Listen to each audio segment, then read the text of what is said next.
Papua New Guinea is an island nation in the southwest Pacific, just north of Australia. It contains more than 5% of the world's biodiversity and 1% of the world's landmass. Archaeological evidence suggests that humans have developed agriculture more than 10,000 years ago. At the University of Goroka Center for Natural Resources Research and Development, or CNRRD, the main objective is to develop the readily available bioresources within the biological diversity of PNG.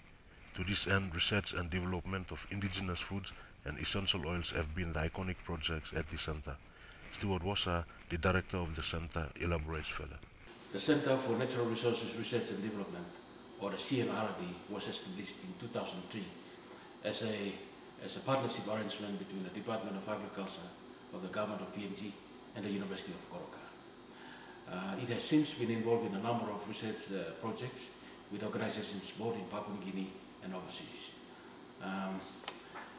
Two of the aims that the center stands for is one, provides a research hub for staff and students to conduct research, and secondly, to conduct research and development on the readily available bioresources contained within the biodiversity of Papua New Guinea. Three of the projects that we are doing here at the CNRRD are ethnomycological research, flavor and fragrance research, and indigenous food crops research. Under the ethnomycological research, what we have done so far is to go into rural communities, interview locals, to get an idea on the local knowledge and uses of indigenous species of mushrooms. The idea behind this work is to identify species that have both nutritional and medicinal potential, and to domesticate some of the wild species so that they can be used for both medicinal and nutritional purposes. Under the flavor and fragrance research, we have gone into communities, and particularly with the aim of looking at the flavor and fragrance that are readily available from the flora of Papua New Guinea. Under the indigenous food crop research, what we've done is go into communities, work with the communities, and get an idea of the indigenous food crops that are available to the different communities. The idea behind this work is to document the different readily available food crops so that we can, by laboratory tests, we can know the nutritional profiles that are available in these indigenous food crops. Two of the main projects under the indigenous food crop research that we are doing is sweet potato. One is sweet potato. What we want to, NARI has recently released reports suggesting that sweet potato weevil is becoming a major pest. And our work is to see if the indigenous varieties of sweet potato have developed a chemical self-defense system over time.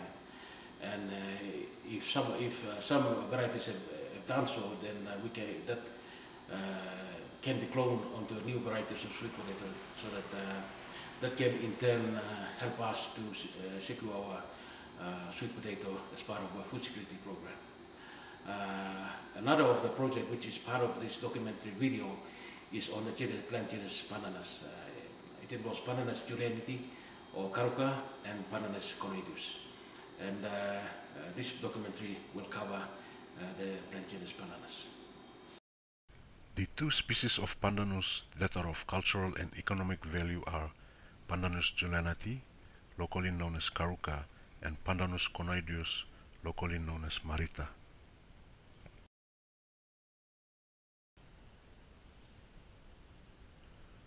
The Kera tribal people in the Sinesine district of Chimbu province are one group of tribal people in Papua New Guinea who have domesticated Goroka as an edible species.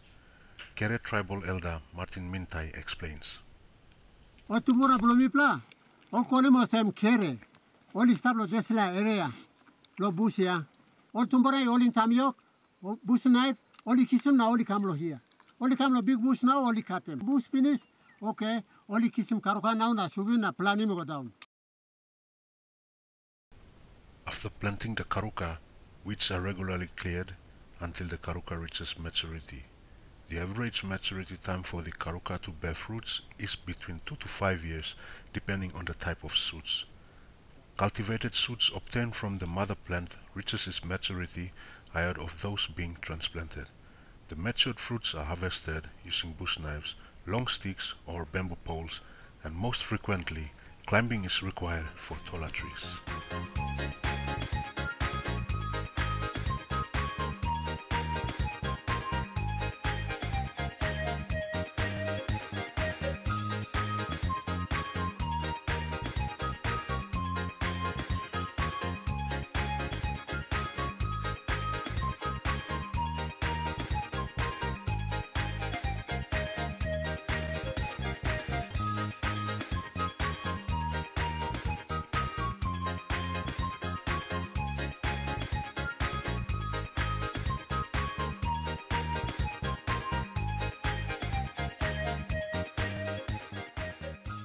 The mesocap is also an edible part of the fruit which contains high amount of starch and served as a delicacy in terms of food consumption and feed for domesticated animals. The edible Goroka flesh is enclosed by the kernel, which is the outside shell of the Goroka nut. The kernel is usually cracked open to obtain the white flesh. The preparation of Goroka is done in various ways, as Martin Mintai explains. Mi plak katem na kare mi kam ya. Mi kam ablo house blumi now. Now ba mi plak mi can pay finish now da ba mi plak cooking now. La pa cooking lo pa na.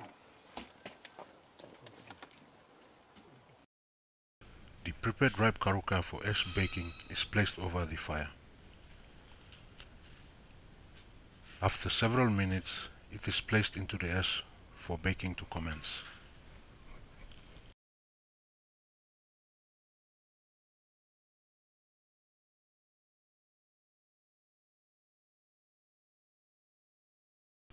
During ash baking, woods are continuously burned over the baking area. After several hours, the baked Goroka is removed from the ash, dusted, and is ready for consumption.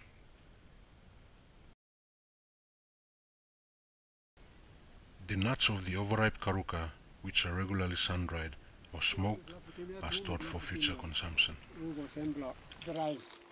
Mi pla putimo sem pinis, mi pla mi gen paestat. Amas tu plamuno, tri plamuno bien. En nam dregut mi pla kisem na salim o mi pla ki mol frena mi pla keke. Emblo stroi mi stablo amas po pai plamun ba mi pla keke bien.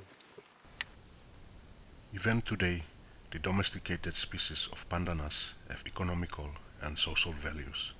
Apart from consumption, Goroka is used in barter system, traditional rituals, and given as gifts to friends and neighboring clans. My name is Ronald Agnonero.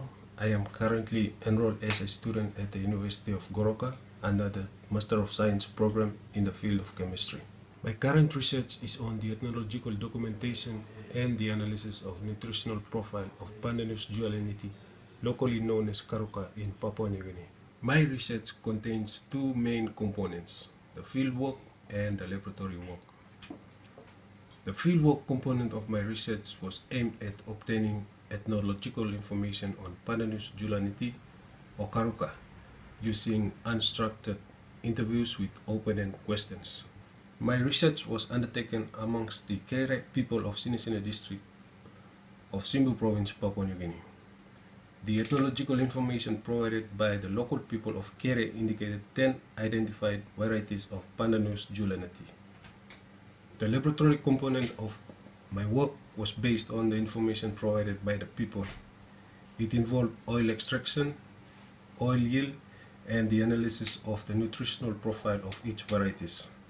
These include free fatty acid, amino acid, essential trace elements, and other parameters. To the best of our knowledge, the chemistry of Pandanus dualinity in Papua New Guinea is yet to be documented. This work will identify the nutritional constituent in Pandanus dualinity, which will help the community make an informed decision on the choice of food to eat. In the long term, I believe this work will contribute towards the overall food security agenda in the country. Back at the CNRRD Research Laboratory at the University of Goroka, the physical characteristics of the nuts were determined. This includes morphological characteristics, moisture content of the 10 individual varieties, and the measurement and preparation of each sample for oil extraction and solubilization for trace metal analysis, and so on. The sample of each variety were pre-weighed before being prepared for oil extraction. The nuts of each variety were later cracked open to separate the kernel from the edible flesh inside. After separating the dry flesh from the kernels, the samples were then prepared for grinding. The dried flesh were placed in a mortar and grind for oil extraction.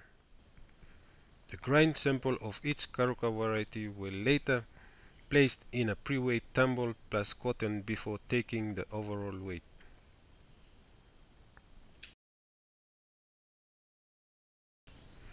The grind sample of each variety were placed on the solvent extraction setup. Hexane was used as the extracting solvent to extract the oil from the samples.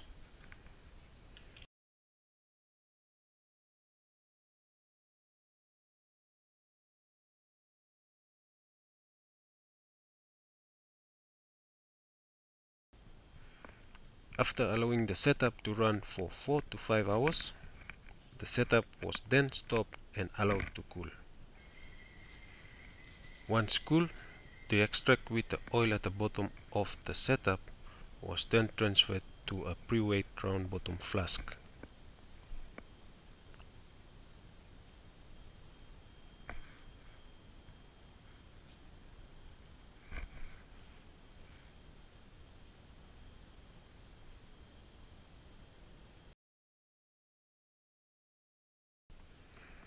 The extracts were then transferred to the rotary evaporator. At the rotary evaporator, the temperature was raised to 60 degrees Celsius to allow the separation of hexane from the crude oil. The pure Goroka oil was later obtained and the weight taken for oil yield calculations. The crude Goroka oil and its residue from the grind product were further analyzed for their nutritional composition, including free fatty acids, amino acids, trace elements, and other chemical parameters.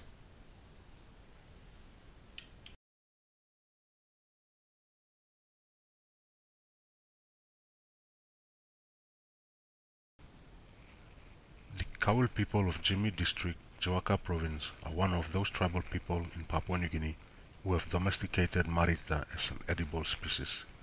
While Western taxonomy classification identifies one species as Pandanus conaideus, Kaul ethnology of marita identifies 20 different varieties based on the morphology, color, oil content, and flavor.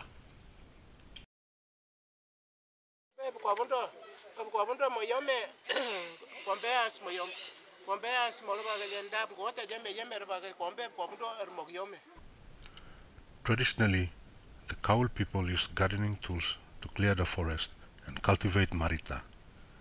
After planting the marita, weeds are regularly cleared until the marita reaches its maturity.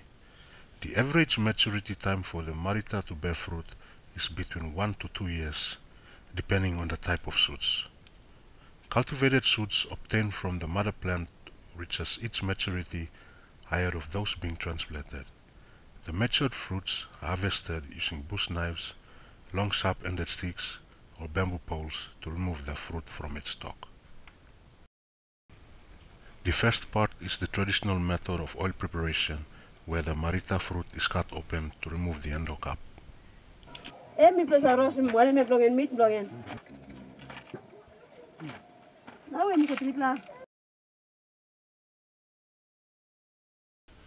The seeds are embedded in the mesocap, which is a sponge-like matrix that holds the oil and dye mixture. The marita fruit is cut into pieces and boiled with little amount of water to loosen the seeds from the mesocap. The cooked marita is squeezed by hands to separate the seeds from the unsaturated fats. The fats is used as flavonoids and surplus stored for later consumption. Apart from food, the Kaul people has other traditional uses and applications of marita, as explained by the tribal elder Maria Music. Na akonga pkolim no mon bagam no bagai kombu ko bongesmen gibe oil wonde sim yo tin kombu ko bongere kombu ko bongere ngona watare am ko bongere na yengo na menen mo am ko jim tungo jim no jine kombu ko bong simo ko bagai ya renje na da ende kin kaskas to mbere me kin ko bondo genjen marasin ware je mo hi bagai genjen kaskas to ngas na re me de bagai no kro mbere me de bagai no kro me kin kombu si bagai kunganjen ngala bagai kombu ko ngom no bagai no burum to ngol ngoler next grabere no min grabere nem to ngol ngoler. My name is Matthew Polk. I am currently enrolled as a student at the University of Goroka under the Bachelor of Science Honours program in the field of chemistry. My current research is on the ethnological documentation and the analysis of the nutritional profiles of Pandanus conadius, locally known as marita, in Papua New Guinea. My research contains two main components: fieldwork and laboratory work. The fieldwork component of my research was aimed at obtaining ethnological information on Pandanus conadius using unstructured interviews with open-ended questions. My research was undertaken amongst the Kaul people of Jimmy district of Goroka province, Papua New Guinea. The ethnological information provided by the local people of Kaul indicated 20 identified varieties of Pandanus conadius. The laboratory component of my work was based on the information provided by the people. It involved oil extraction, oil yield, and the analysis of the nutritional profiles of its varieties. This included free fatty acids, amino acids, essential trace elements, and other parameters. To the best of our knowledge, the chemistry of Pandanus conadius in Papua New Guinea is yet to be documented. This work will identify the nutritional constituents in Pandanus conadius, which will help the community make an informed decision on the choice of food they eat. In the long term, I believe this work will contribute towards the overall food security agenda in the country. The second component of this research involves the laboratory analysis. Back at the CNRRD Research Laboratory at the University of Goroka, the physical characteristics of the marita were determined. This includes morphological characteristics, moisture content of the 6 individual varieties, and the measurement and preparation of each sample for oil extraction and solubilization for trace metal analysis, and so on. The marita samples are removed, thawed, and soaked in a non-polar solvent, percolated for 3 to 4 days to complete absorption of its chemical constituents. The solvent extracts are then filtered and collected in a flask. The extract are placed in the rotary evaporator to obtain the crude oil for further spectral and titrational analysis.